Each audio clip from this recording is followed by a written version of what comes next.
Okay, so I'm gonna do my best to try to explain this. So, cause it gets wild. I'm calling this the freak offs because that's kind of what happened after he married the second daughter.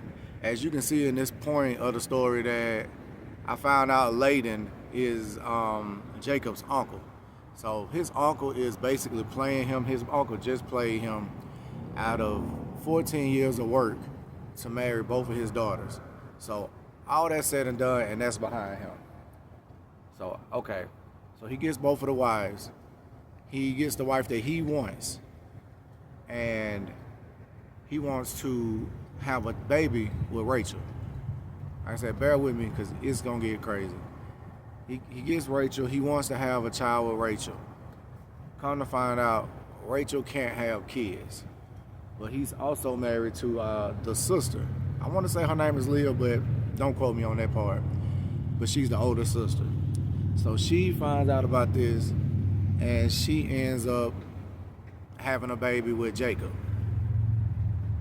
Rachel finds out about this.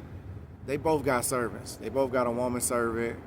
Rachel got one, her sister got one.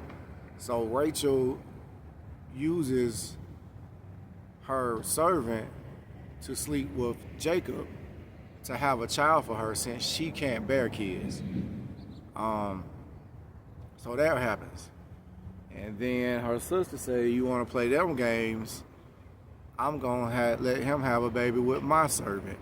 So just between the servants alone, Jacob has 4 kids with the servants. From what I know, you can correct me in the comments.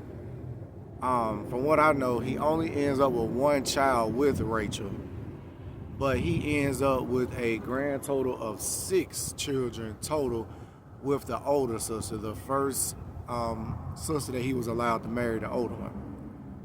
So that creates I just kind of laid it out because it's a little confusing. They had a big freak off with the 2 sisters and the 2 servants, and ended up with 6, 10, 11 kids out of just that situation alone. Obviously that caused a lot of beef between the sisters. It caused, confusion between the kids and stuff like that. And what I'm basically seeing is that Laban's got a real messy family, because this is just a lot to be going on. I don't get it. I don't get it. But that's what happened. They had a big freak off. That's pretty much the story. That's what the Bible goes into after he marries both of the girls. They end up with having baby wars. And Jacob ends up with 11 kids.